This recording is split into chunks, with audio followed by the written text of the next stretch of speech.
Hello, hi. I still see people hopping in. I'm very pleased to see you all here. Welcome, and very happy to introduce the talk to Kirell Benzi that you will see very soon. I'm also happy to see some of the students who will start with us in this very autumn at the new Bachelor program Data Design and Art at the Lucerne University of Applied Sciences. And hello and welcome very especially to you as well. I'm Isabel Benz, the head of the new Bachelor program Data Design and Art. And yesterday we had the pleasure having Lev Manowitz, one of the leading theorists in digital culture worldwide, virtually on stage at the WWW-Werkschau of the Lucerne School of Design and Art. He was raising questions about what data wanted, how data can be used in a new way, and also if computer vision might help us understand art. At the end of this enlightening talk, he came up to a simple conclusion. He said, just make art. Make the world more interesting and learn. Learn as much as you can. Make art. And today we have Kirell Benzi with us. He is one of those who makes art, making art by using computer and data science. Kirell is very much interested in the questions how algorithms can be articulated visually and how they can be used to generate beauty, evoke emotions, and maybe most importantly, to inspire curiosity. More than that, he applies data-driven visualization as a kind of a visual interpreter between digital phenomena and the visual perception of the human being. In this interactive presentation, Kirell will use a voting system allowing us to interact and to select the order of the featured artwork he will present. After the presentation, you will have the chance to ask him questions.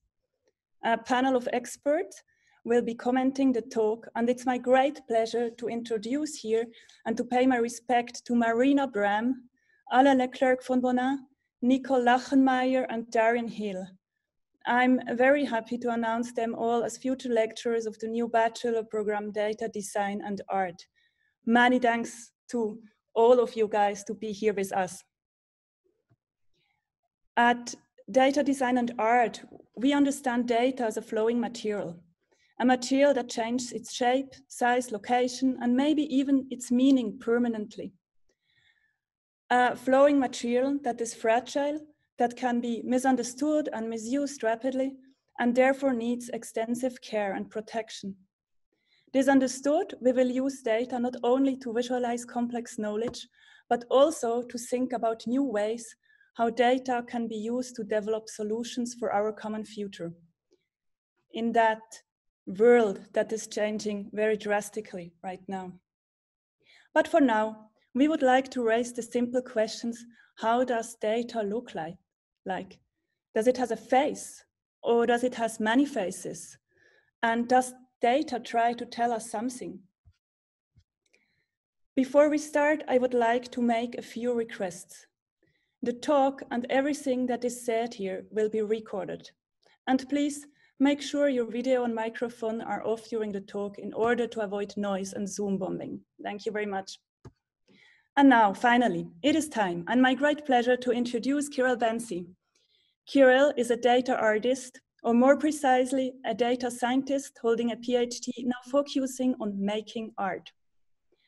Having some future students here, I would like to precise that we won't teach data science very deeply at the new Bachelor Data Design and Art, but it is our willing that we want you to be able to start a meaningful conversation with data scientists from beginning. And here we go.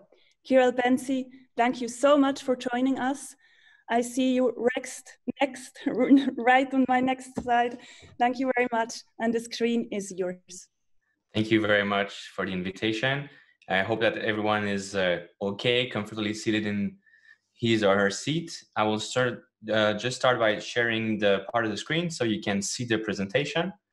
And I will introduce the voting system. So you'll see the idea is, now you should see the screen, right?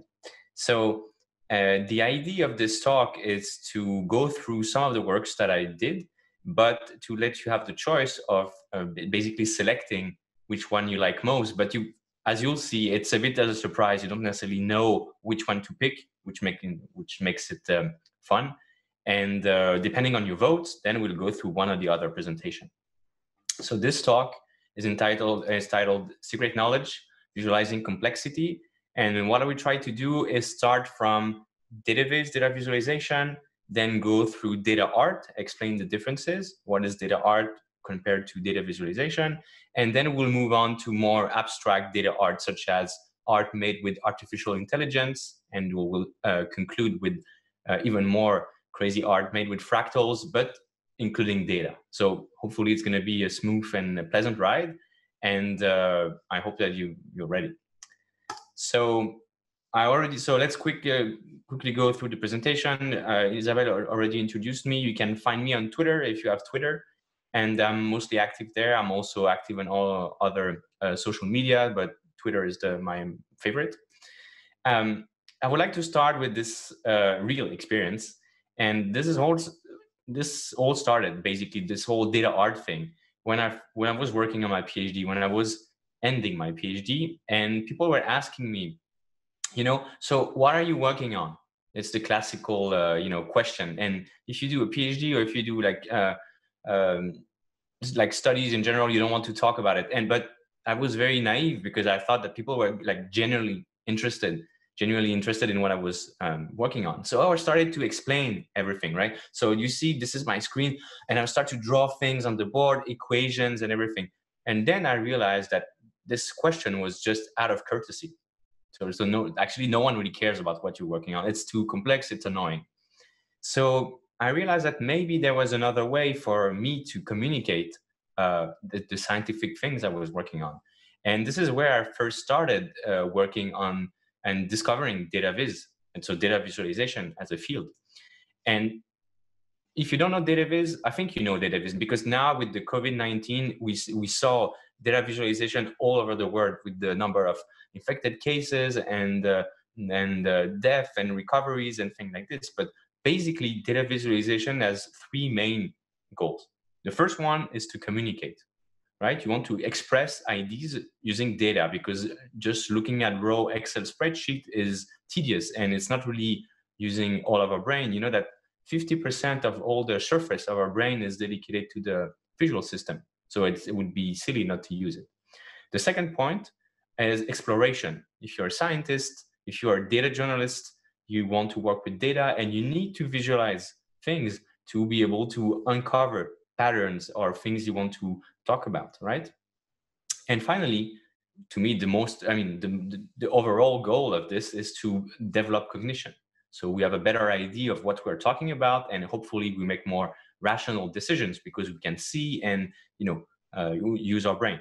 So this is like the principle of data visualization, to be the most efficient when communicating information. And it's actually different from data art, which will be the main point of the talk. Data art is different. Data art is mostly about emotions. So the first thing you want to communicate to your audience is emotions. You want them to feel something. So hopefully they like it, so they feel happy, or they see that there's a complexity, as you can see here, for instance, on the written thing, and you want to learn more. You want to go below and read the description. You want to understand what it means, because if it's based on data, maybe there's a real story behind it. So there's a storytelling part too. And storytelling, I would say, / message, because it's an art piece as well. So when you do an art piece, you basically want to work first on your message and then on your delivery. So the message is really important here. What does it mean? Why is it like this? And this is like, I'm sure we're going to talk about in the questions after. But finally, you see that something is common with data viz and data art, which is cognition. Because it's based on real data, it has a more, I would say, objective truth. And it's not only the pure sense that artist's subjective view of something to interpret. It's also, because it's based on real data, there is real research behind it. Then it means that there's an objective truth behind it. And this is what we try to uncover. And basically the job of a data artist is to try to blend those two words with this artistic subjective vision, but at the same time talk about the science and the scientific technique that were used to create the piece. So you have to blend those two words, basically. So we're not going to talk in details about the design process, but it's actually very close to design, data design. It's exactly the same, I would say.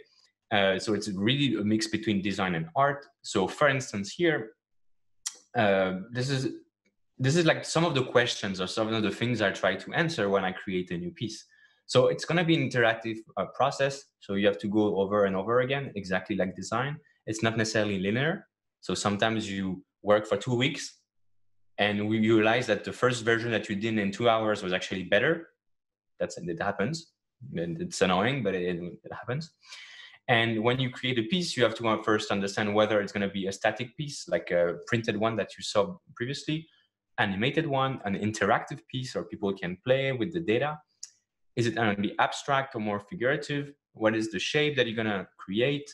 And the colors, the dimensions on the data. If you have clusters, do you need to isolate them to create something? So basically, we transform an Excel spreadsheet into something more artistic. And what you see here, for instance, is several iterations of the same piece. And maybe if you vote for it afterwards, you're going to see the real one, the final representation. So basically, I would say that my job is to take this data that you see here on the left, the numbers and the columns, the dimensions, code, and try to create some interesting shapes that hopefully mean something. So I hope that this data art part was pretty clear. And one can ask the question, why do we need data art? So I have two answers for that. First, why do we need art? We know it's an internal question, but more profoundly, data art is needed, especially for data visualization and information design, because it hopefully pushes our creativity into something. And because you have to ask yourself, okay, I want to be still close to the data in some form, right? So I need to work on the data, but I need to come up with something that is completely different from the regular bar charts or the line charts, something that we see everywhere. Because if you see them everywhere, it's not very innovative. We can have 1,000 different software that does it online. For instance, Tableau, Data Studio, Google Data Studio, Power BI, things like this. But here we try to really be creative. So we try to push that, and hopefully once we open our mind to this different creative parts, then we can take that and apply this into more standard data visualization. And this is what I try to do, like blending both, pushing the technology and creativity, trying to look at creative ways to bend it, basically bend the scientific methods and things like this. But the final goal, of course, for this, particularly for the data design thing, is to come back with ideas and try to implement them in a more conventional fashion, I would say. So I would like to start with one example of big data. And actually, it's a recent one, and it's in Switzerland. So as you know, I did my PhD in EPFL, so I used to live there, and I have very strong ties with this university, and also with the Montreux Jazz Festival. And we're going to talk about this piece first, because it's about the Montreux Jazz Festival. So let me walk you through the whole process. So just now, I want you to focus on the piece. Hopefully you see there's it's a bit tiny, I'm sorry, but you see there's tons of points and lines, and we're going to discover what they mean and why we did this project. So as I said, this is about the Montreux Jazz Festival. And as you know, or maybe you don't, it's a very, very famous festival, but it means it's a very large amount of data. And this is actually the number. So we have 11,000 hours of video with different cameras. We have 6,000 hours of audio with different formats. And it goes up to 54 years, I think now. It's pretty old as a festival. So it's a very challenging thing to basically look at all the archive and try to make sense and try to create link or basically rediscover it for the audience. So that's why EPFL then created a team that is in charge of basically digitizing all the archives. And instead of having stored them on cassettes, like very old disk or like very old hard drive, to basically store them in state-of-the-art data centers. And this is the data that we took to create this experience I'm going to present. So first, I would like to show you this. It's an interactive viz. You can actually find it on my website, or you see all the artists. So each point here is an artist that actually played in the Montreux Jazz. And as you can see, it's very diverse. We have like people coming from all over the world. And if you click on one artist, you would see different links. And each link here means it actually represents the musical similarity between artists. So what does it mean, musical similarity? Musical similarity is extracted from the songs. So it means that we use machine learning to extract the genres, the rhythm, the harmonic structure, and all the things that you can extract from the music. And then we try to compare all the songs together and create a network of songs. And if they sound alike, basically, they connect each other. And then you group all the songs by artists. And then you have this graph of artists, or you can search. And what's really interesting is for ethnomusicology. So if you like to study the origin of music and how like a musical genre, like blues, for instance, influence the others, but then you can see that on the map. So it's, of course, B.B. King is one of the most, if not the most famous artist of the Montreux Jazz. And as you can see on the image, it has links with tons of people all over the world. And beware that this is only the people who actually played in the Montreux Jazz. So of course, we have his influence is actually much greater. So this is just one example of, this is a data viz. It's not data art yet, but to show you that data art always works with data viz. The idea is that you sparkle an interest. You like what you see. You want to discover more, and then we'll show you the technique, the science, and the data viz. So this is one example. This is another example of the same data set. This is about the distribution of music genres over time. So as you can see on the left, its start is very small. Each line, the width is proportional to the number of songs in each genre. So the purple in the middle is actually jazz. And as you can see, as you move in time, the proportion is more or less the same. But the overall number of songs is much bigger. Why? Because when we started the Montreux Jazz, it was only one evening. And now it's 3 stages over 2 weeks. So of course, we have more and more artists. And what's interesting with this is that we can like witness the birth of hip hop, for instance, or the funky revival every 10 years. Every 10 years, they invite Earth, Wind, and Fire to play again. And you see there's this little small spike in this particular music genre. So this is another type of, I would say, more abstract data viz that slowly leads to data art, but this is also very informative about how the festival works. So to create the piece that you saw at the beginning, this is how I created it. So it's very simple. You have the artists of the Montreux Jazz, and they are connected because they play together on stage. Most of them actually come back for several occasions. So you can link them together, and if you like basically squeeze all the time. So if you did a concert in the 80s, maybe you came back again 13 years later. But you have for instance, you're a lead artist, lead singer, but you have another bassist. So we're going to change when you can create a connection between you, because you're still the singer, but to another bassist or a drummer or a guitarist and so forth. And this is how we create this Montreux Jazz galaxy. So this piece is called actually Jazz Luminaries. It was made in collaboration with the Art Lab at TPFL. So what you see here is just a static image, but it's actually a full-fledged 3D full dome experience. And I'm going to show you a video right now. So this is the dome. It's like a small planetarium, I would say. And we created this controller, or you can actually use it to browse and to click inside the dome. So I'm sorry for the poor video, because it actually, with the rights, we don't have the right to show you the concerts because it's music. But I can show you the small video from the inside. So this is basically how it looks. It's very dark, but you lay on the floor, you look up, and you have this controller that you move around. And as you move it around, you have this sphere, like fisheye effect that appears. And then you can click on one artist, and you would launch all the relevant concerts and basically all the songs that were played in the Montreux Jazz, as you can see. Yeah, it's cut. I'm sorry. It's just the right. I don't have the right to show you that, but I think you get the idea. So this is how we went from this very big data set to data viz and finally to data art to create this much bigger experience and hopefully more like emotional. So this was my part, and now it's your part. So as I promised, this presentation is interactive. So you remember those books, or you are the hero, so you can go up to page 57 and then you go and then you die, so you have to go back and you jump into all the different pages. Well, it's basically what we're going to do right now. So I'll invite you guys to join me. So you can open, I would suggest you have Zoom on one hand and you open your browser, such as like Chrome or Safari on the other hand, on the right. And you can go to slido.com and then you just put the data art as a hashtag and you will join the questionnaire. Okay, so it's slido.com data art. I'm going to launch a question, and so you can still vote, right? It's on the left. And when you guys are ready, you can vote, and as you can see, it's like moving in real time. So we're not going to cheat. We're going to see what, and it's going to be purely like very Swiss-like. You vote, and then we discuss about it. So let's wait a bit. I'm not sure how many people are in the room right now, but okay, we have more people.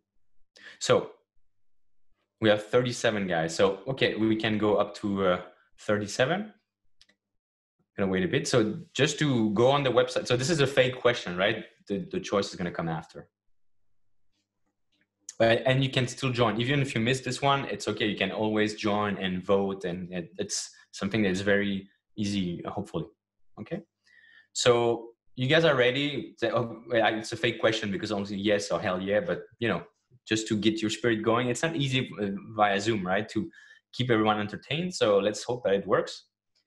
So now I will ask you the real question. I will ask you to pick a shape. And depending on the shape that you chose, then we're gonna talk about it. So let me show you the results in real time. All right, so yeah, it's something that always happens. Like some people are fighting, but you can still edit your answer and change it. If you have exactly like this, the same percentage, you can, you know, edit your answer. And the questions are a bit vague, but you'll know why.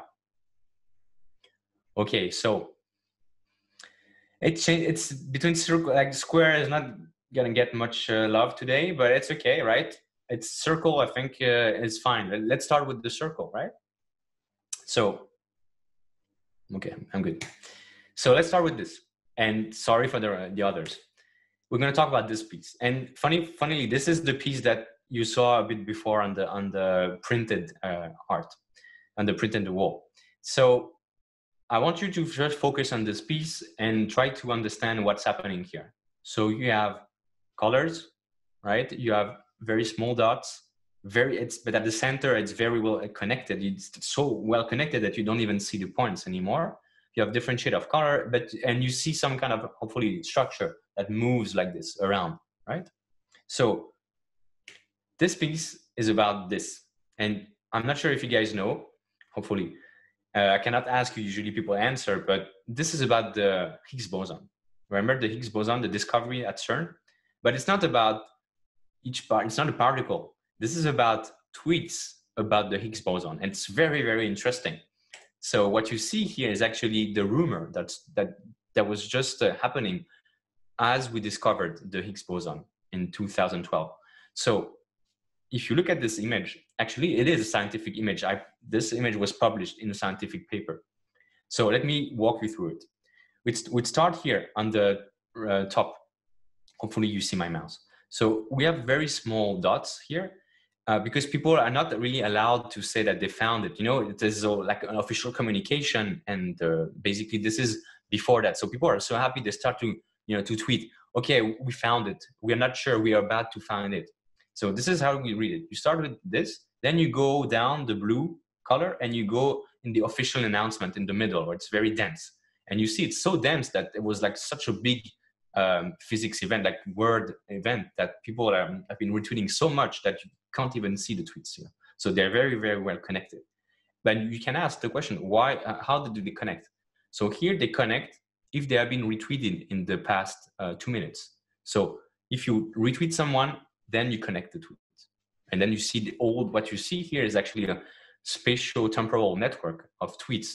Because if you look at the image, you see that there's a Europe, like the big top part is like banana shaped, is actually about Europe, and below is the US. And why? Because it was discovered in CERN, and the time zone was also like European. So people in the US was actually at 8, I think, in the morning. So it was late for the US. And but still, you see that people have been retweeting because it's such a big event that people like stayed up to tweet about this. And as any rumor or any social phenomena on Twitter, as we move in time, you see that it starts to basically erode, and you have less and less tweets, less and less structure. And then you basically fade into mostly nothing. And at the end, you see this like pink, like small banana in the bottom left. And what the funny story about this is that people like this, there was this very famous Brazilian newspaper with 7 million Twitter followers. And they made an announcement, but 1 week later, or like 4 days later. So people were very happy 4 days later. Oh, we found it. We found the boson. And this created a new community of people retweeting this news in the Brazilian and South America like part, far disconnected from the original CERN announcement in the blue, right? So this is the story of this piece. So it's really about, it's a real data. Each point is a tweet. If there were interactive version, you can actually click on the tweet. You cannot for privacy reasons. But this is the idea of when you create a data art piece, how you transform the data and try to put meaning. And the meaning here comes from the scientific story behind it, the X discovery and the CERN announcement. So this was one example. It was a bit long, but just so you get the idea. Now I will ask you another question. You have to pick a color now. So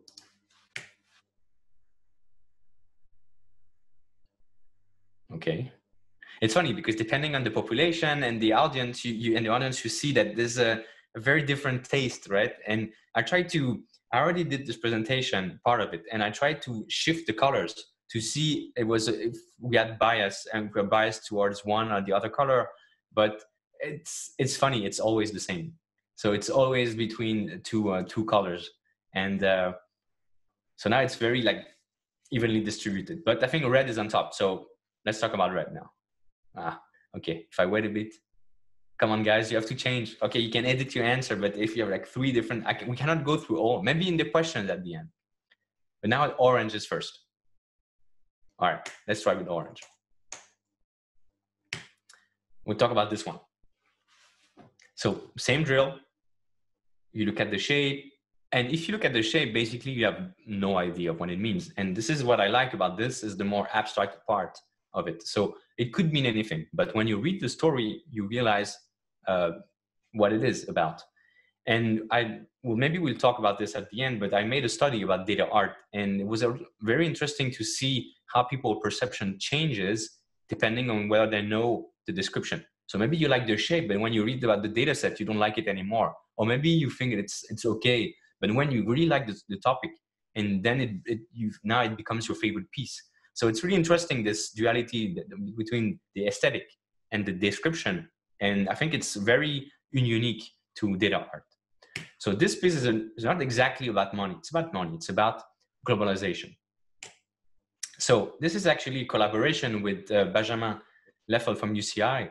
And what you see here is it's the connection between headquarters and the sub-branch for each company, for each big company. So if they make more than 10 million revenue.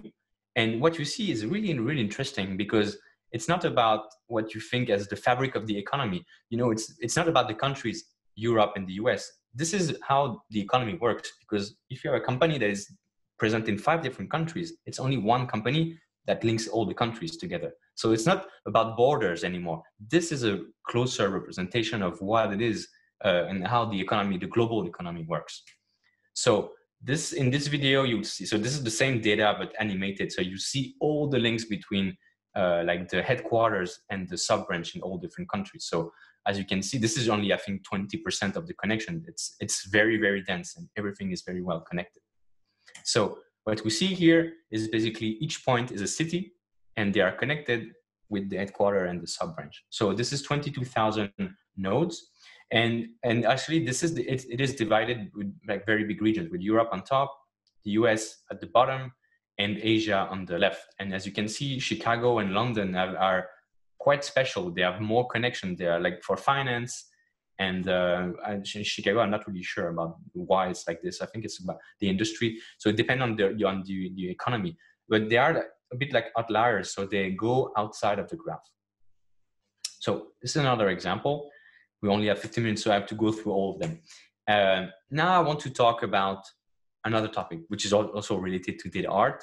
And I would say it's data art, or maybe, you know, it's AI art or neural art. It depends on different representation. And I think the point here is to use machine learning as a way to talk about what is machine learning first, the data that it represents, because to create and to train a machine learning algorithm, you need a very large amount of data. And I would like to just present two different techniques that are very popular right now. First is called NeuroStyle. So NeuroStyle, maybe you know it in the Prisma app from you can download on the App Store. But the idea is to use a neural network to basically extract the texture or the style of an artist and to apply it onto another image. And one of the best examples for that is the face. So I took Arcimboldo and Kandinsky, and as you can see, my face is now stylized automatically using this algorithm. So this is NeuroStyle. It's one example. Another more interesting example to me is GANs. So GANs, maybe you heard about it. It's generative adversarial networks. And basically you have two networks. One creates fake image from noise, but to train the network, you need another network called the discriminator that checks whether the image that you create is real or fake. And then you have this loop that trains both of the networks so that you can synthesize new images. And as you can see here, it's almost perfect. And remember, this is last year. Imagine in 3 years. So here you have this small defect on the top here. The light in the eyes is not exactly perfect, but I think it's still very convincing. And imagine in 3 years, we can actually synthesize things in 3D, and it's going to be very, very interesting. Also raises interesting questions about deep fakes and how do we accept now video proof in a jury if you can synthesize anything. So this is another debate. But I think it's interesting to get interested in the topic so that you know and you're not surprised. So this is one of my points. Now, I don't have time to do that, but I'm going to show you this. So this is just a smaller, I would say more artistic example, or you can synthesize, I would say, hand-drawn faces, and then you can animate them with another network. So it feels real, but at the same time, it's like an animation. So this is also made with the neural network. Now I'm going to ask you just a small question, and we'll see. So in the US, they are more dog person, but here I would like to ask you to vote whether you are a cat or a dog person, and we'll see. Yeah, I think in Europe, people are, I don't know, they like cats more. But in the US, I mean, it was like 90% dog, right? Everyone's a dog lover. So we go through the cat first. And so just to show you the same technique, these are my cats, and I want to show you different styles. And maybe you recognize some of the Miro or other artists. And let me show you another example. Now, if you create an art piece, like you see on the bottom right, a data art piece. So this was actually made from patent data and intellectual property. Then you can use this image as a texture to stylize other image. So now you combine both data art in their texture and the style image with AI to stylize your own face or your cats, for instance. So this is something that I call a neural data style. And I don't see, I mean, it's very new. I don't see many other people like doing that. But I like the idea because now you can intertwine an image with a story, right? You have the story of patents and the innovation, but now it's embedded into the cats. So what does it mean? You tell me. Now, let's move forward. For instance, this one is, I like this one. This is looks like a bird, right? But if you look closely, there's no bird inside. This is actually from an insect. This too, I think it's the butterfly. These parts are about, I think, another like insects and everything, but the whole overall shape looks like a bird. And this uncanny valley is really interesting to me because now you can synthesize new shape recombine them, and come up with something that looks familiar because your brain is trained to recognize shape. But if you look closely, it doesn't mean anything. Something is wrong. And I think this uncanny valley is really interesting to talk about AI and what as a tool for artists to create, basically. So I'm going to ask you now to vote whether you more like a micro or a macro guy. So let's see. Okay, so okay, we have 50-50 classical. So we have to wait a bit so that everyone can vote. And I'm sorry if you're a bit frustrated because you don't see the others, but it's another occasion for you to come back to another show. Actually, I didn't tell you that, but there's 192 ways to go through the presentation.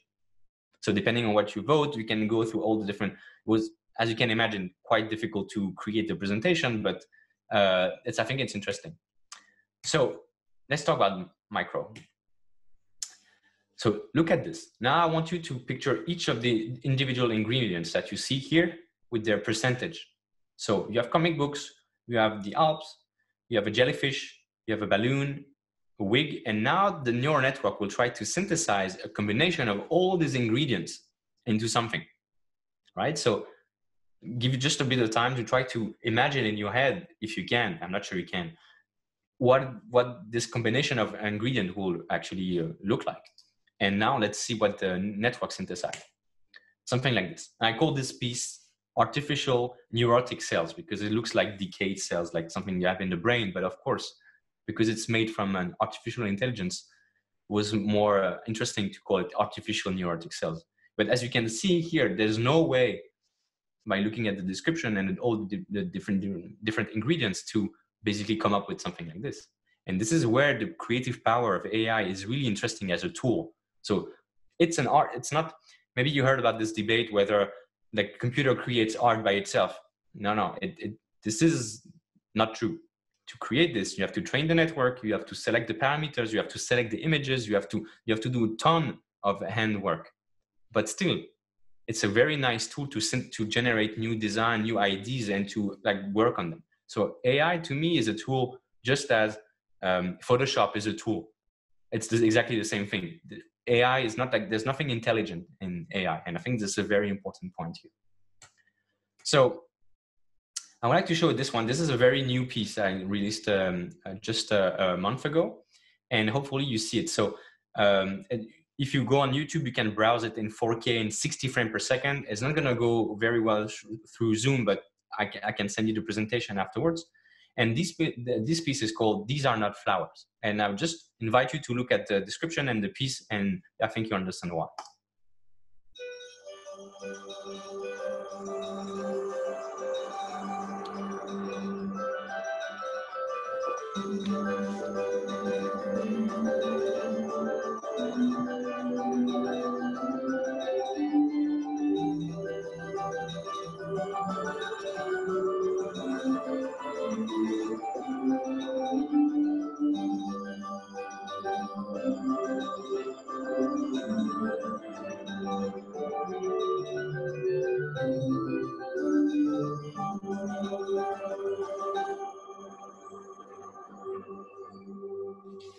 All right.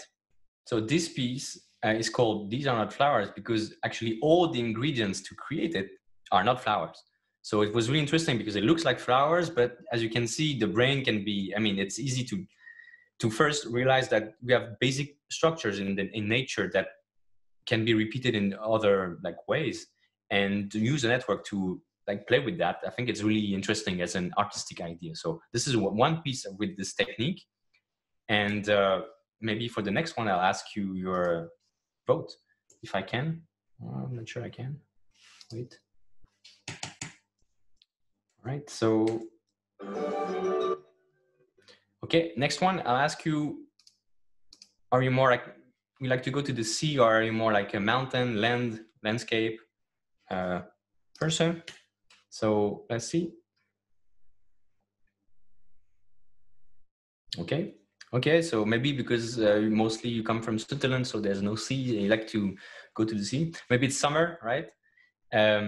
So it's going to be the same technique, but in another context. So I'm not going to show you here the different ingredients, but I think now you get the idea. And so we talk about the sea, and this piece is called Creatures of the Deep.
All right. This is a very small piece, but you can look it up on YouTube. It's going to be a very high resolution with a very high frame rate if you are curious. So another piece made with AI. Now, I would like to switch to, we have 5 minutes to switch to another topic, which is also related to both AI and data art because it's based and rooted in math. So we're going to talk about math, and just to show you what we can do with math and how we can incorporate data into fractals. So just to give you an idea, I think everyone knows what fractals are, but it's just, this is a loose definition from basically the creator of fractals. Fractal is a shape that is made of parts similar to the whole in some way. And they are very omnipresent in nature. This is the Mandelbrot set, which is very like famous. But now, this is things that we did in the 80s. Now what we can do with the software that we created and the computing power, we can actually create tons of different new interesting shapes that are not necessarily very symmetric, but I think very interesting visually. And to me, it's also a way to, show complexity in calculus, complexity in the way we can generate new images. And now you can vote. Hopefully I'll show you examples of both either organic or geometric fractals. And they are very, hopefully they will see that they are very different from what you can expect. They're very far from the Mandelbrot set. So, okay, so we have the organic one, okay? So far, let's go. So, for instance, this is a fractal.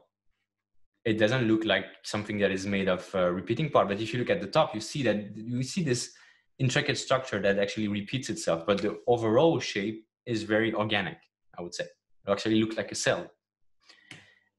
This one too, this is also a fractal.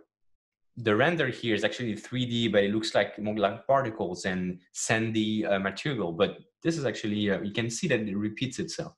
And this is very far from what we can expect from fractals. So I think as an artist, this is a very interesting way to, take them and try to incorporate data, as you will see after. So this is like the basics.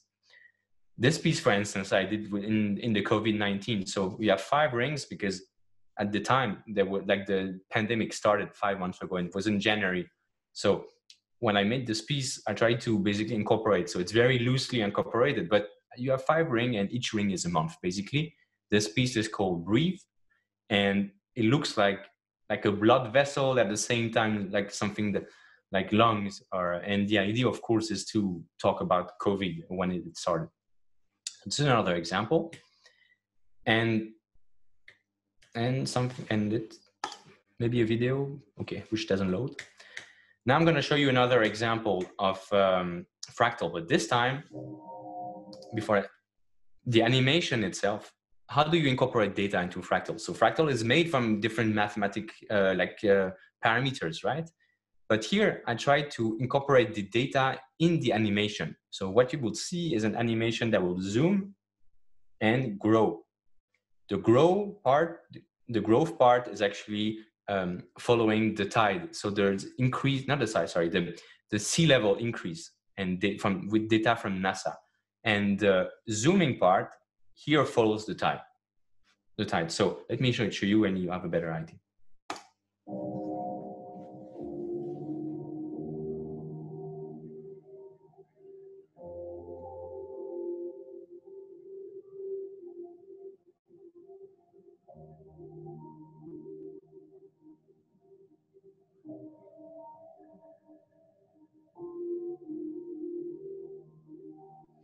So the piece is growing as the glaciers melt and as the sea level is actually rising. So this is what you see here. And of course, if we make things right and we are more conscious about our environment and the global warming and things like this, we can hopefully reverse the process with science and go back to the state that was before, right? You know, like yesterday, I think was 38 degrees in the Arctic, which is like has never been measured. So we have things to do to make this right. And this is what I wanted to show in this piece. We have this growing, this is what happens, and maybe we can roll back and if we do the right thing. But instead of doing something very dramatic and you know, mostly shocking, I would like to this time to show through beauty. This is what we miss if we don't do it. Instead of having to, you know, showing dead whales or like polar bears or things like this, I wanted to try to more positive and beauty approach than the shocking one. So this is just another example. So now to conclude the talk, I would just like to ask you a few questions. It's like a small survey. And basically ask the question, how would you feel if you could have an artwork made from your own data, right? So this would be one question. And also, would we be interested into learning how, and this is what we talked about with Isabel, like how can we try to take this data art artistic thing and try to basically create a course and to teach that so that you are more creative in your day-to-day life because you basically train yourself with data art. So you can answer some of the questions when you want. And to conclude, I would like to use this very nice citation from Georges Braque, which says, "Art upsets, science reassures." Thank you very much. If you have any questions, I'm here.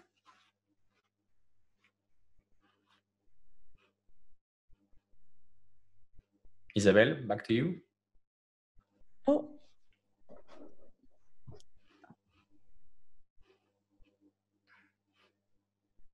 So, hello, back. Thank you very much, Kirell, for this insight and this very colorful talk. It is very fascinating to see what all can be done in all its variation and different approaches through computer science and data science, all the different ways. And I'm very curious now to hear about questions of the team, about their comments, and would like to give the word straightforward to them. Thank you very much, Kirell, for being here. Thank you. So then I think I have to start. Thank you, Kirell, very much. It was very, very interesting for me to see these perspectives from your side and the connection between data science and data visualization and data art. And so from my side, I will ask you, how do you prepare your visualizations? Is this something you develop during the process, or is this something you plan in connection to your data, or how do you manage this? Because you have quite a lot of data, big data, and you have a goal of communication. So for me, it's very interesting to know how you develop these buildings. So, thank you. So there's, it's not an easy answer because it basically depends, of course. So if you talk about like the artistic data visualization, the first part, here, yes, you cannot really know in advance what you're gonna have, because it depends on the data set. And I mean, what I can play with, for instance, in this image, is to move the position of the points, the colors, and the colors, they mean something in the piece. But what I cannot do is to add more points or to remove the links, because this will mean basically cheating in the data, right? Or removing some of the parts. So it's always, for instance, here in this image, you see that all the cities, this was about the connection between the different cities, right? That they are all connected. So the final outcome would be completely different from another data set where you have small isolated clusters, for instance. So it is both. It's an interactive process. As I said at the beginning, you start with simple visualization. You try to understand which dimensions are interesting to visualize. where is the complexity, and some, because if it's too trivial, it's just like black and white, it's not very interesting. And this is how you basically you approach this issue, right? So you have to go small steps, and sometimes a client have an idea, but of course it's just a message. I would like to communicate this message. Can you find like a visual that will represent this message? But it's an iterative process, I would say. Oh, that's very interesting. So this visualization about the COVID and the connection with the lung. Okay. So this is very interesting. So is this oh, wait, so just to show you people that I was not cheating. Huh? You had really different things that you could go through, and it was not cheating. It was really interactive, and depending on your votes. But the COVID stuff, it's not. Yeah, it's this one. Yes. So I'm not sure if you see my screen actually. Do you see my screen? Well, we are working on it. It's coming. 1 second. Okay. So so I can show once again. Okay. So yeah, this one. Sorry. So here, the idea was just to have a simple, like a number of months, which is 5, right? Encoded into the image. So the complexity is visual, but you have 5 rings, and each ring is a month. It's very simple here. So it's not a COVID data viz, which I really didn't want to do for various reasons. First, 1 billion people try to make COVID visualization on Twitter, everywhere, right? This is not a good thing. It's not a good thing for 2 reasons. Why? Is because people are not necessarily very well, skilled in the art of data viz and create misleading stuff. Second, it creates a very high signal to noise ratio. It's like the medical publications. People have been trying to, because COVID is a trendy topic that touches everyone, to push their own ideas and theories and try to adapt them so that work in theory with COVID. Because, it's a trendy topic, but this creates like 1,000 different, like 50,000 papers to review, and creates tons of confusion we saw that in the public opinion, and then you start to have politics that comes. So I just wanted to be light on the COVID and data part and create something that is artistic. Of course, you have COVID data, just the number of months, which is not really data set. But I didn't want to go through this very classic, let's make a data viz about COVID, because there's so many that it's actually misleading. Very interesting point. Thank you very much. Just another question or another perspective. You describe your work with soul, as you put the soul into the data. So how do you decide there is something like a soul inside, or it is only mathematical? Okay. I already had this question, and I like it because so I have 2 answers. First, it's called marketing, but the real answer is that no, the soul comes from the human. This is if you believe in the soul, it comes from you. So the idea here is that data is just data. It's cold. It's not it doesn't give you any emotions. And the idea is, depending on how you basically create the algorithms and the story that you have behind the data, this is how you put soul in data. So that it's because it connects you to your human self. It's not the data in itself that has any soul. Thank you very much, Kirell. Okay, Marina, thank you. I would also just like to invite the audience, if there are questions, to please raise them. You can write in the chat or also switch on your video. So maybe before we continue with Alain, is there a question out of the audience?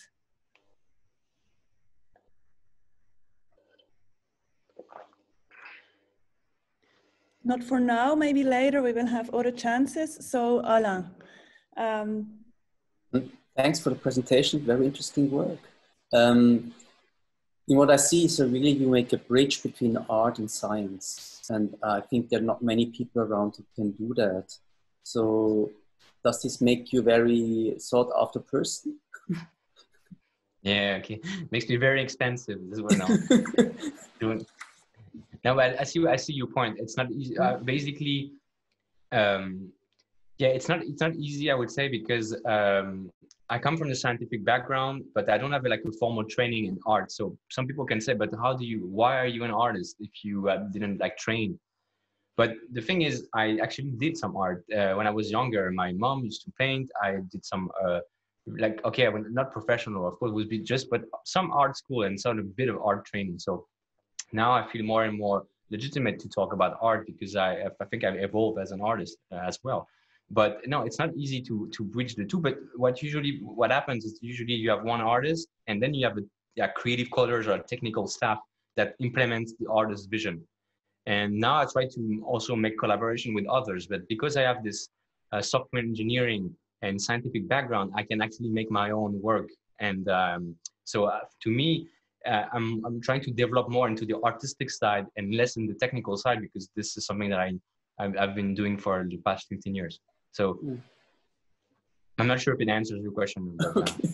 But, no, it's because I thought I see this just very rare skill set to have like both the artistic part and the analytic part. What do you think if like clients come to you and ask you for some work? Why are they doing that? What are they seeking actually from you? So this is a very good question. So you have two different. So you have clients that want to have bespoke work of art. So this is classical, and they have a message. They want something that they like. What I try to do now, as this is what I asked the questions actually in the Slido form, is to try to personalize and have people have something that, because it's data art, it's based on data. To touch you, it has to mean something to you. You can like the aesthetic, but I think it's even stronger if it's the data that you really like, for instance, about your family, it's about your friends, it's about your travels. And I think this is an untapped word that's very interesting, because now you can prove to people that it's not just an artistic vision, it's actually based on your data. So this is for I would say the like regular people. And then you have the other aspect for companies or like businesses. And here, if they use data art, it's really about communication. So because it's really, as you said, it's very, very new, state-of-the-art technology and things like this. It's really interesting for them, so they can showcase like their expertise, and at the same time try to surprise people with something that they never saw before. And the cool thing about this is because it's based on data. Companies have data, and because it's unique data set, you can basically do this infinitely, and would be something each time would be something different. So this is the appeal also for companies, I would say. Okay, so you can take the algorithm and sell it several times. Well, yeah, it would be cool. That it's not about only the algorithm, because you have to. It's also you need like to do your work as a data scientist to basically understand what's happening in the data, what is interesting to see. And if you just apply like basically the same thing, it's not going to look first the same, and it's going to be ugly. Most of the things that I do are actually ugly. I put the things that I think I like because I try to work to make it pretty, but it's not that trivial. If you use like scientific techniques, for instance, for network visualization, as we saw before, most of them give you the same results. So to break them and to create very weird shapes, and maybe we didn't see that, but if I'm going to share my screen again. So because maybe you didn't see that, but just to show you that, as I said before, we have different like choices depending on what you vote, right? But to create something like this, for instance, no algorithm would give it to you like this. You have to work so that you create this. This is about, it looks like a flower to me, and it's actually about plants and vegetables. So here it's more about like something that is figurative. You have to so you cannot just apply, if you apply the same algorithm for this data set, it will not work, it would be ugly. So each time you have to spend time. It's not easy to outsource and to basically multiply the same technique for 10 different data sets. You have to spend time to work on each of them. And just question, are those things then interactive in the end, so that you can like discover them? So some of them, yes, some of them are interactive. I didn't show you here, but for instance, the Montreux Jazz thing that you saw was completely interactive. I have some other pieces, or you can like play with your mouse. One of the reasons that most of them are not, though, is because the sheer complexity of the image makes it very difficult to put them online, because you have to have a very high-end computer to basically, for instance, like this one about Star Wars. It's like tons of different, very small links and which makes it pretty, but it's very difficult to render in the web. So you have this duality between, yeah, I want to make something interactive, but at the same time, I want people to appreciate the beauty of it in this entire complexity. Another example would be fractals, for instance. I rendered very, very high-res fractal, but the image is like 300 megabytes. So you cannot really make it interactive in your web browser on the mobile phone, right? So you have this duality. So if you want to create something interactive, most of the time it's going to be less complex, and you have to spend much more time trying to optimize stuff. So it's a trade-off. Okay. And because the interactivity would give you like more readability, you could like discover what's behind it. Exactly. Is that important to you, the readability? So you're right about this. So it depends. If you do data viz, you absolutely need to be able to browse everything because you really want to pinpoint each location. Now, each data point. But here, it's not necessarily, to me, it's not necessarily needed, because what's really important about the piece is the message. And the message you can understand from the shape and like the description that you read. For instance, in this image, which is, I don't know why I rotated, but which is very ugly, but sorry. It's a full, like a very high, it's like 2.5 meter tall piece. So you don't need to pinpoint each different data point, but you get the idea of this is about plants and this is the message you want to talk about. So I think it depends on the different views that you have, on the macro view, the overall view, and then you can zoom and have the details. But it's okay. I mean, if I don't have it, it's okay. Of course, if everything would be interactive and we can render everything in the dome, for instance, when we have actually very high-end computers running the whole artwork, then it's even better. Okay, cool.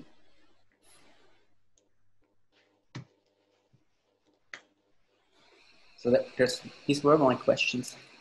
Thank you, Alain. I ask again, are there questions from the audience?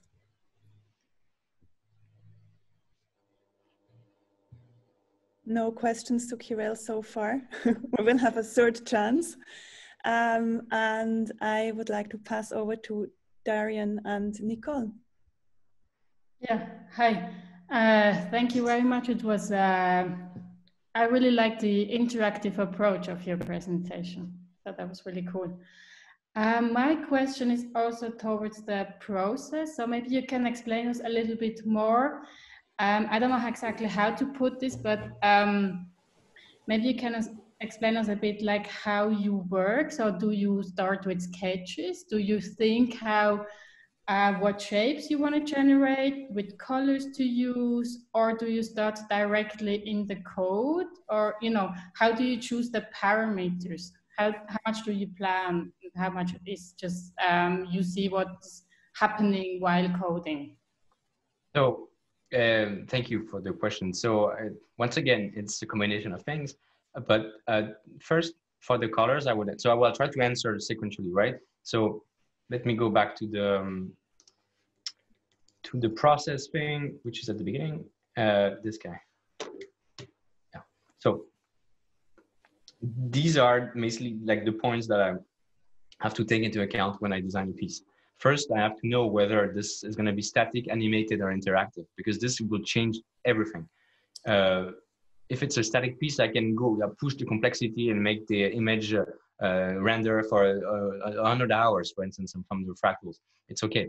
If it's interactive, I have to, right at the beginning, try to like see the physical limitation and try to understand, okay, which part are going to be interactive? Do I need to render an image in background and just have a very small part so it's very reactive? If it's interactive, does it have to be on the web, or as we saw on the Montreux Jazz, do we have like dedicated servers to make the piece? So this will change everything, basically. So this is like the first question. That's why I put this on top.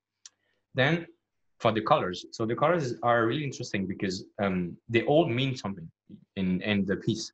Usually it shows like a group of similar points. So if they have the same color, they are in the same group and same cluster. But the color palette depends also on the data set. So let me show you an example of that. For instance, I was talking about the plants and the vegetal, right? So here, of course, I wanted to have like a color palette that would actually represent something that you would see in nature. So it would have to be around the green. And here, if you look, it also almost looks like almost a dandelion, right? So it's something that can grow and you have all the things that spreads. So here the colors mean something, but they also had this idea before, okay, I want to do some kind of plant because it's about plants. Now, for instance, here, it's about the economy. And this is a very interesting question because before putting this one out, I tried different color palettes. So each color would be different. So they would isolate Europe, USA, like the US and Asia. And I realized that it's not blue. If you think about the color of the economy, it's either green because it's money, the dollar. But to me, the economy was something more like, yeah, orange, something like more gold or something. And this is how basically I started to pick this color palette, for instance. So was about the topic itself again. So I would say it's mostly about the message, and this is how you pick you have these technical limitations on one hand, and then the message will shape the color palette, the overall structure, and of course the detail, the actual implementation will come from the data itself. As I said before, you cannot create something with very disconnected cluster if the data set is very well connected. So you have to work with the data itself. So it's a combination of those things, I think. So thank you. So you never start with like hand draw sketches to see like what shape you want to do or something like that. So you start immediately programming, and then you see, okay, it's very connected. So the shape is actually defined by the like data only, and the aesthetic is coming a lot from the like coding, and you don't decide on the aesthetic like before a bit, you don't plan it so much. But not I would say, for instance, for the plant, I wanted to do a plant, but I was not sure what to do before I actually start to plot the data and see what was happening. Now I wanted to do a plant, but it could have been a different plant depending on the network, right? But I do some sketches too for when I have ideas. So I cannot show you here, but I have some like a sketchbook, or I try different ideas. But if I don't find the data, I think it's something like that I keep more like as inspiration, like a mood board, you can say, not for a particular piece, but just in general, browsing Instagram, thing like this, to mostly get inspired by the techniques. Something that I really like is to see how people did that, and try to see, can we now put some meaning into this technique and try it with another data set, nothing like this. So I'm not gonna necessarily sketch, but I have one counter example of that, which is this guy. Or here was more like the request from a client that told me, okay, I want to have some kind of volcano. I was like, okay. But I told him, okay, but depends on the data, right? But in this particular example, it worked out pretty well. So each line, each group of points that you see are actually different industries. And it's about patents and how they connect to the scientific papers. So it's another example. But then the client told me the idea that he had. So here I had to work around it. It was like a hard constraint. And then I had to work around to basically create this shape. But most of the time when I create art of my own, or I don't have any creative constraint by the clients, then it's mostly more abstract. But in this particular case, was a nice exercise. Okay. Can I just ask in between a question to this point, Kirell? You made a very interesting point at the beginning, saying that you're very much interested in the duality between aesthetics and descriptions, or that there exists a duality between aesthetic and description, which gives the whole a complete different connotation. And I would be very much interested in how both influence each other. For yourself, but maybe also in discussion with clients or friends, what affects description on your art piece? Does it change it? What people see, what people think about? Where is this going forward and back between those two elements? So I run a study. It's small. It's not published yet because the number of votes is too low. I think we have 250 people, so it's very small. But yeah, so I've been asking exactly this question. So I put 3 artworks without the description. Then you give me, I can maybe link it after. You give me your opinion, and then you have the same work with the description, and then we ask you again, okay, now that you have read the description, does your perception change of the, regarding each of the work? And it's, I would say it's mostly yes. And it depends on, so you have 2 things now. If you're not a good writer, which I'm not, you can make a bad job of describing the piece. And then it's up to you to make a better description. But I think the description was sufficiently like small and clear to have people say, yeah, now my favorite switch from this piece to this one, because now I like the topic basically means something more to me than the other one. So this is really interesting. And I think this is something that you can only have in data art. And actually, I asked the question at the end, okay, do you think that data art, and this is actually what I've been asking Lara here, it's like in one question too, but do you think that data art is a good medium for science communication? And do you think data art adds something more to other types of art, visual arts? And people have been saying yes at 84%. So, well, it's a very small data set, let's be cautious, but it's interesting, I think, as a way to describe that. It's different from abstract art because you have a meaning. And at the same time, now, if you don't like the topic, then maybe you don't like the piece anymore because it's not something that resonates with you, for instance. Thank you. And yes, looking at the time, maybe Darian, you had some more questions too? Cool. Of course I have. So thanks for the presentation. I have actually, I wrote down some questions, but I will try to connect actually some things Alain said and Isabel also said before. I got stuck actually in the beginning of your presentation when you were saying, by your definition, that the connecting piece between art and visualization is cognition. And then afterwards, your art pieces, that's coming also the direction of the description. I was surprised before because for my cognition, I need to understand something. So the one thing is like provoke awareness. I see that point. But the other is that I kind of, if I want to understand something or if I want to learn something, I was missing a legend. Is there a reason that you say you don't like to write, so that's why you don't describe the things, but writing down that there is a color palette and there is a reason for the colors? Yeah, maybe I was not clear. It's always written next to the piece. It's just here, because I'm doing basically the oral explanation. I didn't show the legend, but of course there is one. For instance, here, this particular piece, here, for instance, something like this, or you explain it's in French, sorry, but you see like, this point means that, this is the number of years, and you can read. You have this kind of description for each piece, of course. But because I'm doing the speak, I mean, it's easier, I think, when I talk about it. But yeah, if you want to have the details, you have this. Okay, cool. Because this for me is the game changer. Because then you're right. I start understanding like, okay, that's how you define the length, that's how you define the color, and so on. So actually, okay. Because that's normally for me very important. And the other part, actually, just not to make it too long, is I quote, you said, what does it mean? You tell me. So does it mean your art piece is decoration, or does it mean... No, it was a joke. It was a joke. Okay, it was a joke. Okay, cool. Because that could also be because you say, okay, I choose by coincidence the colors, and then kind of something comes out, right? So I think this is depends. So it's not the case.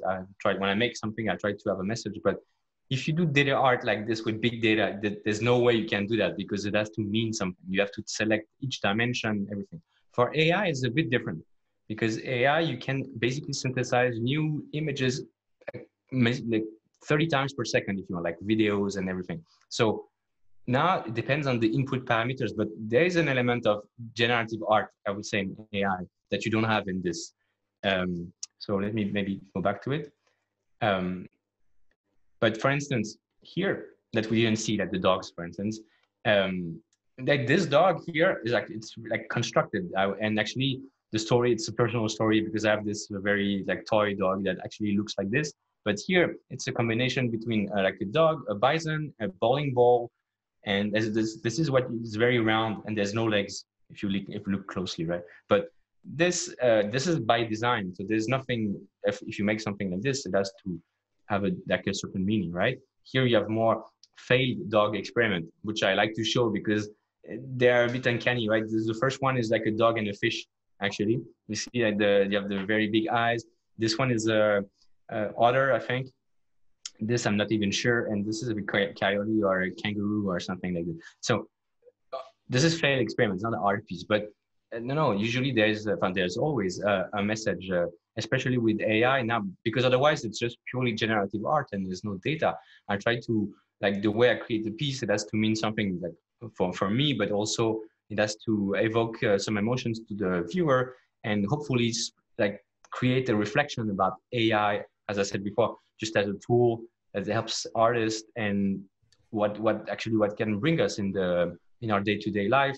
For instance, for finance, health, in big data, all the stuff that is related to AI. But I think it's easier to talk about it if you have an artistic piece made with AI than to just show you, for instance, something that I didn't have time to show you, but the GAN where you have the actual like representation of how it works and the different points, and then when you run the simulation, the network train. This is a bit.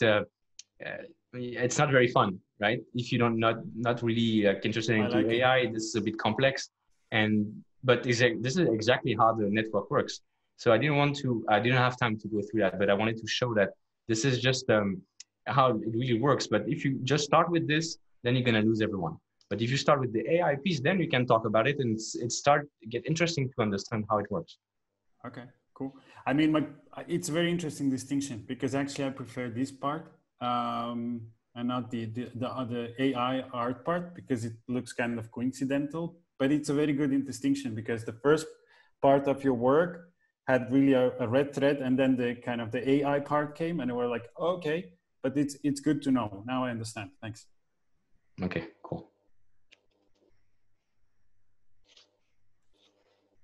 Isabel? Okay, thank you. So I asked the last time, is there a last question from the audience maybe? It's okay. If you have any other question and you're too shy to ask them, you can ping me on Twitter here and I'll try to answer you. Okay, and then I would like to thank you very much, Kirell, for joining us today, to giving us all this interesting and very various insights. I'm curious also about the talk afterwards, what we will discuss. And I would also like to thanks very much to the audience and everybody who has been joining us tonight. Of course, if you have questions, as Kirell said, please feel free to ask them, to address them to Kirell or also to ourselves. And yes, thank you very much for joining. And Kirell, is there a last word to say from your side, an opinion? Well, thank you very much for the invitation. I hope that you saw like the potential and interesting things with data and art and AI in general. And I hope that now if you see other pieces like this, you have a better understanding. And as you said, if you have any other question or you want to talk about something, you can just, talk to me on my website or on Twitter and be happy to answer. Okay. Thank you very much. Thank you very much. Thank you. Enjoy, everybody. Bye-bye.